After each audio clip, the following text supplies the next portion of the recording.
Habang naglalakad ang espiya sa training ground ng mga sundalo, hindi niya maiwasang salubungin ang mga sundalo habang nagjo-jogging ang mga ito, tila nag-aaksaya lang sila sa kanilang oras at lakas.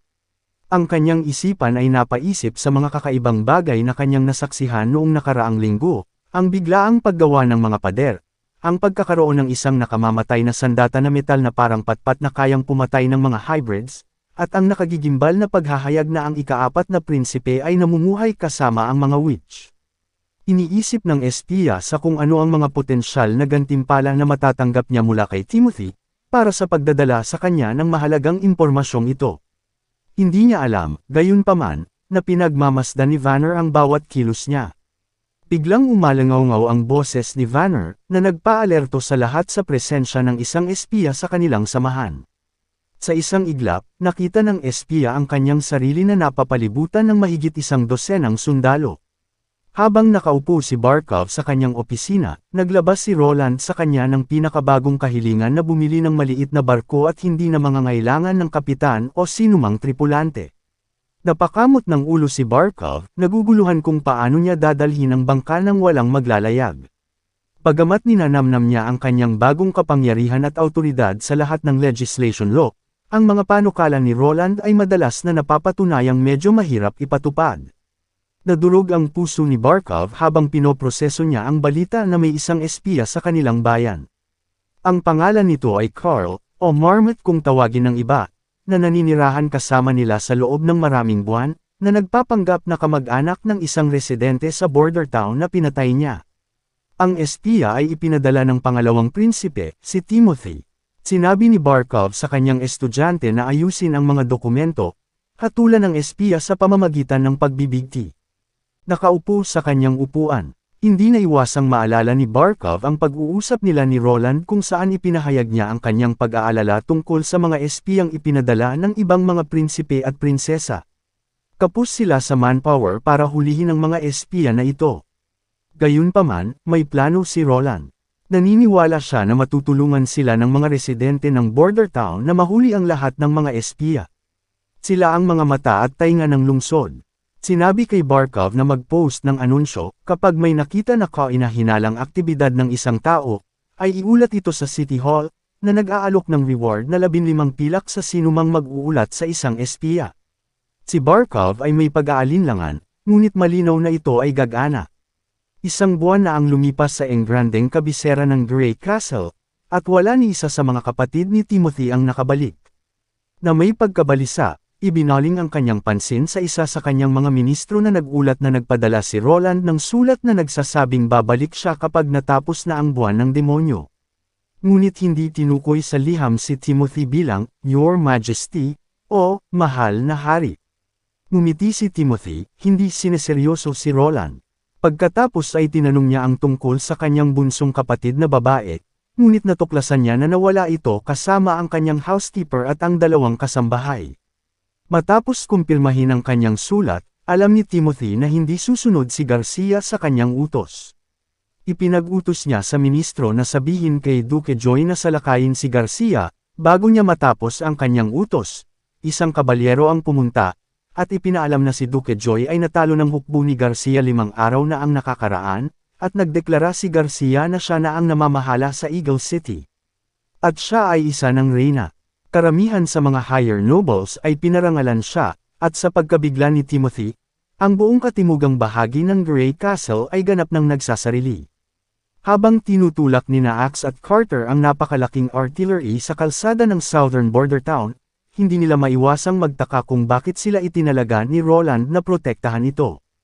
Ang hindi maintindihan na kagamitang metal ay tila mas problema kaysa sa halaga nito, at hindi nila maisip kung bakit gustong nakawin ito. Samantala, nagliwanag ang mga mata ni Lightning sa Pononibik habang inihahanda ang artillery para subukan. Hanggat may mga bagong imbensyon para sa kanya upang pag-usapan, masaya si Lightning na magtrabaho para kay Roland ng libre. Maingat niyang nililinis ang metal, tinitiyak na walang mga dumi na maaaring magdulot ng anumang mga problema. Lumingon si Roland sa mga sundalo at nagsimulang turuan sila kung paano gamitin ang artillery. Ipasok niyo muna ang pulbera, aniya habang ipinapakita ang mga hakbang. Pagkatapos ay idagdag ang shell, siguraduhin na ito ay mahigpit na nakaipit sa likod. Ilagay ang bag ng pulbura at ipasok ang fuse. Nag-utos si Roland sa kanyang mga tauhan na umatras sa mas ligtas na distansya habang sinindihan niya ang fuse sa 12-pounder artillery. Sa loob ng ilang segundo, ang Project Artillery ay inilunsad ng may hindi kapani-paniwalang puwersa, na tumagos at ginawang keso lang ang armor dahil sa sobrang init na pagtama nito daan-daang metro ang layo. Namangha ang mga nanunood sa napakalaking lakas ng kanyan, at hindi napigilan ni Carter na ipahayag ang kanyang pag-aalala sa bigat at pagiging komplikado ng sandatang ito. Itinuro niya na ang bawat 12-pounder artillery ay mangangailangan ng isang pangkat ng 5 o 6 na sundalo upang magmanipula. Sa kabila ng mga pag-alala, nanatiling matatag si Roland. Matatag siyang naniniwala na ang mga benepisyo ng artillery ay higit sa anumang mga potensyal na sandata. Sinabi niya kay Carter na sa 3 kanyan lamang, maaari niyang mapabagsak si Duke Ryan. Umubo siya at saka sinabing ang ibig niyang sabihin ay ang kinatatakutang Turtle Demon Beast. May magandang ideya si Roland na isakay ang 12-pounder na kanyan at kalahati sa kanyang mga sundalo ay sasakay sa barko. Sa kahangahangang kakayahan ni Wendy na kontrolin ang hangin, maaari nilang mapawi ang hukbo ng Duke sa pamamagitan ng paglaban sa kanila. Ngunit ang tusong plano ni Roland ay bumagsak nang maghatid si Barkov ng ilang nakababahalang balita. Masyadong mataas ang halaga ng isang barko, na may average sa pagitan ng 80 hanggang 120 gold royals para lang sa paggawa ng barko at kasama ang mga tripulante. Kung gayon ay hindi bababa sa 200 gold royals ang kakailanganin, kahit na gamitin nila ang kalahati ng pondo ng City Hall, na halos 300 gold royals, para makabili ng isa. Iyon naman ay hindi sila makakapagbigay ng sweldo sa kanilang mga sundalo sa susunod na buwan. Bumalik si Roland sa kanyang opisina, masama ang loob na walang magbebenta sa kanila ng barko nang hindi na nangangailangan ng mga tripulante. Ang ibang mga bayan ay may karangyaan sa pagbili ng isang bangka ng mag-isa, ngunit napakalayo pa nito para maglakbay pa sila. Pero hindi madaling sumuko si Roland. Sa pag-iisip ng lubos na katalinuhan, gumawa siya ng isang plano na gagawa ng isang barko para sa kanyang sarili. Pinag-isipan niya ang disenyo, isinasaalang-alang ang utility at kahusayan nito. Sa huli, nakaisip siya ng isang barko na flat barge. Ngunit ang problema ay ang pagpili ng angkop na material. Ang kahoy ay hindi isang praktikal na opsyon, at ang bakal ay hindi pwede dahil kailangan niya ito para sa mga baril at artillery. Pagkatapos ng maraming deliberasyon, nakahanap siya ng solusyon. Paano kung gagamitin nila ang natirang semento sa paggawa ng barko? Maaari siyang gumamit ng mga tabla na gawa sa kahoy para sa panlabas na anyo at maglaan ng mga metal bar upang patatagin ang istruktura. Pagkatapos ay maaari niyang ibuhos ang semento, para sila ay makatipid, madaling gawin, at nagtataglay ng matitibay na pagkagawa. Hindi nag-aksaya ng oras si Roland at sinimulan na ang trabaho. Inilabas niya ang kanyang sketchpad at nagsimulang gumuhit ng blueprint para sa barko. Sa kanyang kasiyahan, nagawa niyang magtayo ng pansamantalang pagawaan ng paggawa ng barko malapit sa lawa. Si Lightning, na nagkataon na nasa malapit, ay naintriga sa bagong proyekto. Ipinapalagay niya na ito ay isang higanteng bathtub para kay Roland at hindi niya napigil ang ma-excite nang ihayag niya na ito ay isang barko. Lumaki si Lightning sa mga barko, kasama ang kanyang ama na si Thunder, na siyang pinakadakilang explorer na nakilala sa mundo. Natutuwa si Wendy na makitang maayos ang pakikitungo ni Roland at Lightning, ngunit napunta ang kanyang isip sa Witch Association, iniisip kung ayos lang ang kanyang kapatid. Samantala, sa Lambak, isang grupo ng mga witch ang matapang na naglalakbay sa mga nyebe. Ang isa sa mga witch ay nagulat ng bakas ng mga demon beast na papalapit, na pumuno sa puso ng mentor ng poot kay Nightingale. Ang grupo ay nagtulungan, si Leaf ay gumamit ng kanyang mga baging upang bitagin ang mga halimaw at ang iba pa, dinala ito sa itaas, at binawian ng mga hininga ito sa proseso. Paglubog ng araw, nagpasya ang grupo na magtayo ng kampo sa malapit. Napatingin ang mentor sa paligid at nakita ang isang kakaibang lungsod na may mga kakaibang istruktura. Matangkad at matulis ang mga ito, at ang mga mata ng mentor ay kumikinang sa pananabik nang ipahayag niya na ito ang Holy Mountain. Ngunit ang ilan sa mga witch ay nabahala, dahil ayon sa mga sinaunang aklat, ang Holy Mountain ay dapat nasa isang nakamamanghang lugar na may gininto ang ningning na kumikislap sa paligid nito. Bukod dito, may nakita silang gusot sa mga butas, na nagpadagdag sa kanilang mga hinala. Sinigawan ng mentor ang grupo na magpatuloy sa paglalakad, ngunit nag-alinlangan si Leaf. Alam niyang hindi niya makukumbansi ang mentor na magbago ang isip. Sa paglalakad nila patungo sa lungsod, isang witch ang nahimatay mula sa kanyang mga injury. Sa kabila nito, hinimok sila ng mentor na magpatuloy, hindi hahayaan ang anumang bagay na humadlang sa kanila.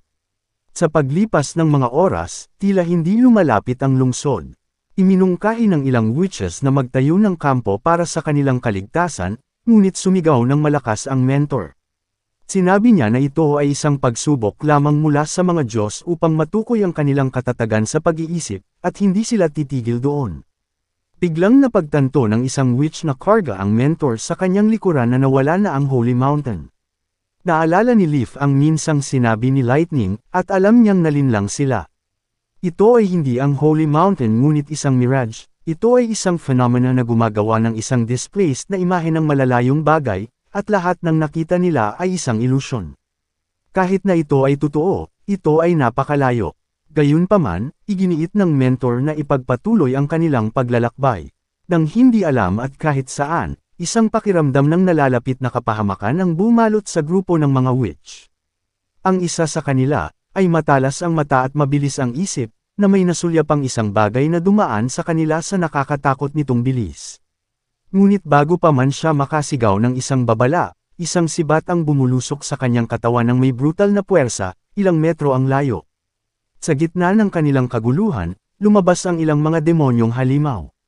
Ang grupo ng mga witch ay nagsimulang kumilos, bumuo ng isang battle formation upang kalabanan ang mga demonyo.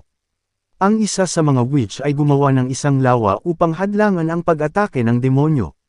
Walang takot, sumakay ang dalawang demonyo sa likod ng kanilang mga lobo, ginamit ang mga ito bilang pambuelo upang tumalon patungo sa mga witch. Sa pamamagitan ng matalas na mga kuko, itinaas nito ang kanyang kamay, pinatay ang isa sa mga witch sa isang mabilis at nakamamatay na atake. Ang mga witch ay buong tapang na lumaban, naglunsad ng kanilang sariling mahiwagang pag-atake bilang pagganti.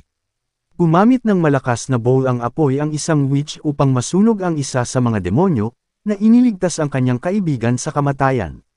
Iginapos ni Leaf ang isa sa mga demonyo sa kanyang mga baging, at ang isang demonyo ay nagpatama ng sibat sa kanyang direksyon. Ang sibat ay nailihis at nakaligtas ang nakulong na demonyo. Pagkatapos, nagpakawala ng kuryente mula sa mga kuko nito, at pinupuntirya ang mga nag-aalinlangan ng witches. Bago pa man sila makapag-react, silang tatlo ay natamaan, ang kanilang buhay ay nawala sa isang iglap. Nang matapos ang pangyayari, ang kanilang mentor ay natakot na tumitig sa nagtataasang mga demonyong halimaw na naglalakad patungo sa kanya. Ito ang mismong mga nilalang na nagmumulto sa kanyang pinakamadilim na karanasan. Gamit ang matatalas na kuko ng demonyo na kumikinang ng maitim na liwanag, ipinatawag ng mentor ang lahat ng kanyang mga ahas, kinagat ang demonyo, ngunit ang pag-atake ng ahas ay walang epekto. Ngunit nagawa ng isa sa mga ahas na makagat ang tube na kumukonekta sa demonyo. Ang demonyong nasa harapan niya ay nagwawala at naglalabas ng pulang-pula na mga usok, at pinatay ang mentor sa isang iglap. Ang demonyong Riotin ay nanginginig sa matinding paghihirap at hindi nagtagal ay bumagsak sa lupa, at wala ng buhay.